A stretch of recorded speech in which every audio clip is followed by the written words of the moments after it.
بسم اللہ شریف اللہم صلی علی سیدنا محمد وعلی آل سیدنا محمد وبارک صلی اللہ علیہ صلاۃ والسلام علیکہ یا سیدی یا رسول اللہ وعلی آلہ وصحبہ یا رحمۃ للعالمین صلی اللہ علیہ وسلم یا حبیب رب العالمین صلی اللہ علیہ وسلم۔ آج کا بیان اذان کی ابتدا کیسے ہوئی اور کس طرح شروعات ہوئی اس کے بارے میں کچھ بیان کریں گے۔ پیشوا آقا سید دو جہاں صلی اللہ علیہ وسلم نے مدینہ طیبہ تشریف لے آئے۔ جب نماز کا وقت آیا صحابہ کرام از خود جمع ہو گئے اور پیشوا امام الانبیاء کی ابتدا میں نماز ادا کرتے۔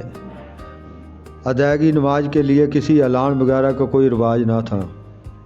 جب نمازیوں کی تعداد میں کافی اضافہ ہو گیا تو اب کوئی ایسی نشانی مقرر کرنے کی ضرورت تھی محسوس ہوئی کہ جسے سن کر یا دیکھ کر سارے نمازی مسجد میں جمع ہو جائیں اور نماز با جماعت ادا کی جائے۔ پیشوا سید دو جہاں صلی اللہ علیہ وسلم نے مشورہ کے لیے اپنے صحابہ کرام کو بلایا، ان کے سامنے یہ مسئلہ پیش کیا اور تمام شرکا کو اظہار رائے کی دعوت دی گئی کہ ایک صاحب نے تجویز پیش کی کہ نماز کے وقت ایک جھنڈا اونچا کر کے لہرایا جائے، سب لوگ اسے دیکھ کر بر وقت مسجد میں پہنچ جائیں۔ دوسرے نے مشورہ دیا کہ ہم بھی یہودیوں کی طرح بغل بجایا کریں جسے سن کر لوگ نماز کے لیے جمع ہو جائیں۔ پیشوا حضور صلی اللہ علیہ وسلم نے اس رائے کو ناپسند فرمایا۔ یہ یہودیوں کا طریقہ کار ہے، یعنی ہمیں یہ جیب نہیں دیتا۔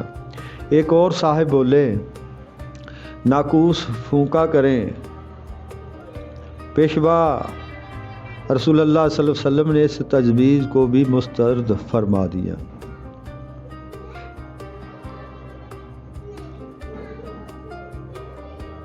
اس کے شعلوں کو کسی نے رائے دی کہ کسی اونچی جگہ پر آگ روشن کر دی جائے، اس کے شعلوں کو دیکھ کر لوگ نماز کے لیے اکٹھے ہو جائیں۔ حضور پیشوا صلی اللہ علیہ وسلم نے فرمایا یہ مجوسیوں کا شیوہ ہے، ہمارے لیے یہ موضوع نہیں ہے۔ حضرت عمر رضی اللہ تعالیٰ عنہ یہ سب تجویزیں سنتے رہے، آخر میں عرض کی یا رسول اللہ صلی اللہ علیہ وسلم کیا یہ مناسب نہیں کہ نماز کا وقت ہو تو ایک شخص بلند آواز سے اس کا اعلان کر دے۔ مرشد برحق سید دو جہاں پیشوا جنونس شاہ لولاک صلی اللہ علیہ وسلم نے اس تجویز کو پسند فرمایا اور بلال کو حکم دیا کہ اے بلال اٹھو اور لوگوں میں نماز کے وقت کا اعلان کرو۔ اس مجلس مشاورت میں عبداللہ بن زید بھی حاضر تھے۔ اس معاملہ کے بارے میں انہوں نے سرکار دو عالم پیشوا سید جنونس صلی اللہ علیہ وسلم کی بے چینی کا ملاحظہ کی تھی۔ دیکھ رہے تھے بے چینی، یہ بھی بہت مضطرب اور بے چین ہو گئے۔ دن بھر خلق و اضطراب میں گزرا، رات کو بے چینی سے بستر پر لیٹ گئے، کروٹیں بدلتے رہے، آخر آنکھ لگ گئی۔ خواب میں کیا دیکھتے ہیں کہ ایک شخص ہے، اس نے 2 سبز چادریں اوڑھی ہوئی ہیں اور ہاتھ میں ناقوس پکڑا ہوا ہے۔ انہوں نے اسے کہا اے بندہ خدا کیا یہ ناقوس بیچو گے؟ اس نے پوچھا تو تم اسے لے کر کیا کرو گے؟ انہوں نے کہا کہ ہم اس کے ذریعے لوگوں کو نماز کی دعوت دیں گے۔ اس نے کہا کہ کیا میں تمہیں اس سے بہتر چیز نہ بتاؤں؟ انہوں نے کہا بڑی نوازش ہوگی۔ اس نے کہا پیشوا رسول اللہ صلی اللہ علیہ وسلم کی خدمت میں جا کر عرض کرو کہ آپ لوگوں کو نماز کی طرف دعوت اس طرح دیا کرو اللہ اکبر اللہ اکبر اللہ اکبر اللہ اکبر، اشہد ان لا الہ الا اللہ اشہد ان لا الہ الا اللہ اشہد ان محمد رسول اللہ اشہد ان محمد رسول اللہ، حی علی الصلاۃ حی علی الصلاۃ حی علی الفلاح حی علی الفلاح، اللہ اکبر لا الہ الا اللہ۔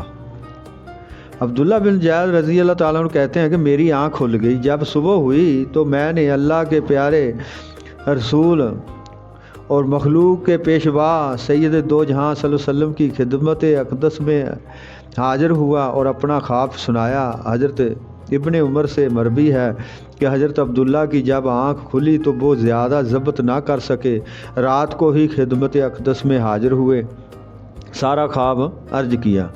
خواب سن کر پیشوا سید دو جہاں رسول اللہ صلی اللہ علیہ وسلم نے فرمایا یہ سچا خواب ہے انشاءاللہ۔ حضرت عمر فاروق رضی اللہ تعالیٰ عنہ نے بھی اس رات کو ایسا ہی خواب دیکھا تھا، لیکن آدھی رات کو حضور پیشوا سید دو جہاں صلی اللہ علیہ وسلم کو بے آرام کرنے کی جسارت نہ کر سکے۔ سوچا صبح ہوگی تو عرض خدمت کر دوں گا۔ جب صبح صادق طلوع ہوئی تو پیشوا حضور سید دو جہاں صلی اللہ علیہ وسلم نے حضرت عبداللہ کو فرمایا کہ بلال کو ساتھ لے جاؤ، تم اسے اذان کے کلمات بتاتے جاؤ، وہ اذان کہتا جائے گا۔ حضرت بلال کی اذان جب مدینہ طیبہ کی فضا میں گونجی تو حضرت عمر فاروق رضی اللہ تعالیٰ نے بھی سن لی۔ ذرائع ضبط نہ رہا، اپنی چادر گھسیٹتے ہوئے دوڑے، حاضر خدمت ہو کر عرض کی، اس ذات کی قسم جس نے آپ کو حق کے ساتھ مبعوث فرمایا، میں نے بھی اسی طرح خواب دیکھا ہے۔ اذان کے لغوی معنی ہے اعلان ہے، یعنی کسی چیز کے بارے میں لوگوں کو آگاہ کرنا، خبردار کرنا۔ مندرجہ ذیل یہ آیت کریمہ میں لفظ اپنے لغوی معنی میں استعمال ہوا ہے، یعنی اللہ اور اس کے رسول کی طرف سے اس امر کا اعلان کیا جاتا ہے کہ مشرکین کا اللہ اور اس کے رسول کے ساتھ کوئی تعلق نہیں ہے، یعنی مخصوص کلمات کے ساتھ فرض نماز کے وقت بارے میں اعلان کرنا ہے۔ یہ تھا آج کا بیان کہ اذان کب شروع ہوئی اور کیسے شروع ہوئی۔ اللہم صلی علی سیدنا محمد وعلی آل سیدنا محمد وبارک وسلم صلی اللہ آمین۔